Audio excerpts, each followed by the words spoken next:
Pugilism Company. Read BBS. BBS. Black Burp Sugar.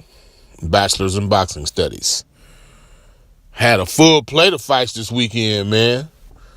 Claressa Shields defeats Christina Hammer. We have Vasyl Lomachenko disposing of $1 Million Crawler. We have Peter Quillen and Caleb Truax having their technical draw after 2 rounds. And we had Jaime Munguia versus Dennis Hurricane Hogan on the zone from Monterrey, Mexico.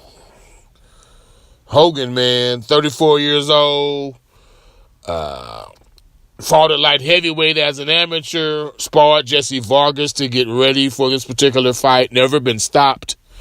50-1 underdog with his Conor McGregor looking ass. My man fights out of Australia, but he is of Irish descent. So don't get bent out of shape by that comparison. This is juxtaposed with the 4th title defense of Jaime Munguia. Robert Alcazar still in his corner. And the more I see of Jaime lately, like they're feeding him the right opponents, but it's just not happening. I'm thinking that De La Hoya is reluctant to make the trainer switch from Alcazar, the guy that trained him for a good bit of his career, to Eddie Reynoso, who's the trainer de jour, especially for Mexican fighters. And I think De La Hoya doesn't want to do that because Reynoso also trains Canelo Alvarez, so it makes perfect sense. Just put it out there, man. Tough fight for Munguia. The Mexican crowd, they were barely into the fight. And that tells you that it was Hogan's tempo, his type of fight. Hogan, he's not the stereotypical stiff European fighter. He's more of an athletic, fast, twitchy, Josh Taylor, Vasyl Lomachenko fight. He's not nearly as talented as those dudes. Don't get it twisted. Don't beat me up with comments in that regard. But if you watch all of them dudes fight, you'll see some similarities, damn it. And I'm going to stick to that. The thing about it, Hogan, he was way too crafty to get hit with telegraphed, loaded up bombs. And this was a mistake that Munguia made throughout the fight, man. He was loading up, firing haymakers, thinking, okay, you're in my hometown, or not my hometown, but my home country. You're getting knocked out. And man, if Hogan had power, so I think he had 30 fights, like 28, 2-1 or something, 7 KOs.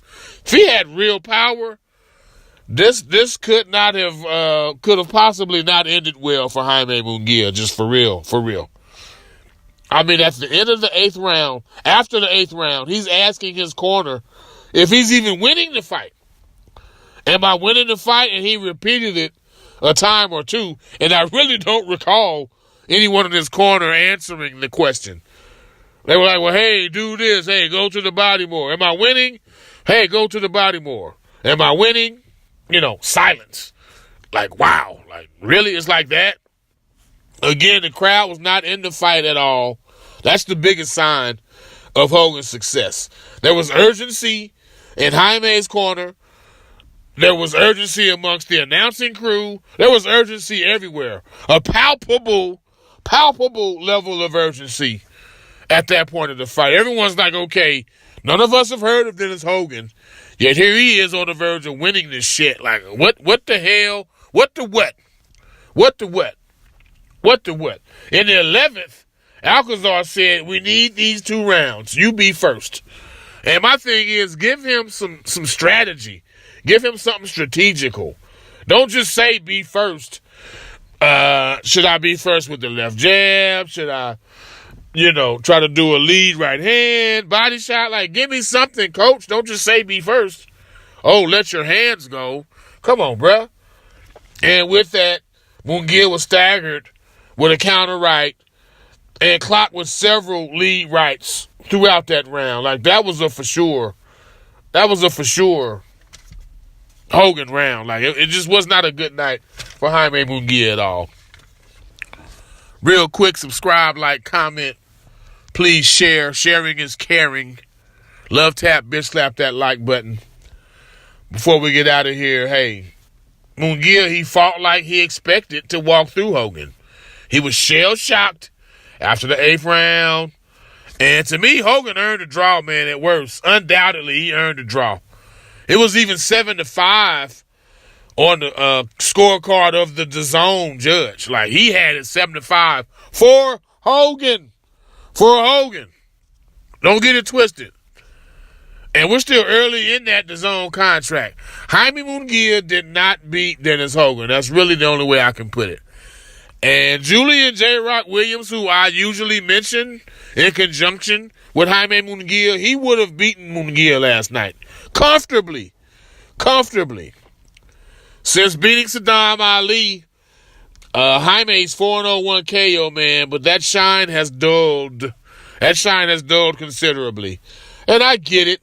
You know, Canelo, hey, he didn't just come out the gate and was just wiping his ass with everybody from the start. Like, everybody thinks of the Floyd loss, but I remember him getting rocked by Cotto in the first round.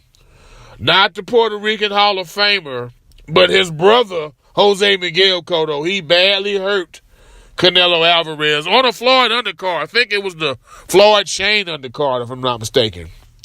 Andre Ward, he was rocked and dropped by subpar opposition early in his career. Like, it happens, man. But we're at the point now, De La Hoya, you need to go ahead and let Eddie Reynoso train Jaime Munguia. Like, because he's several years from being a true threat to Canelo. I don't see that fight ever being a realistic possibility. Canelo, Munguia, no. I know Oscar's hoping to keep that in-house mega fight on the table, but I'm not seeing it with the development of Munguia. So unless the plan is to cash Munguia out, y'all need to add him to Eddie Reynoso's stable sooner rather than later. Like, real talk. And Munguia needs to stay at 54 another year at least, as long as his body can make that weight, man. From the home of the three-piece combos, Pugilism Company. Read BBS. Black Burp Sugar, Bachelor's in Boxing Studies. When all is said and done, there's nothing left to say or do.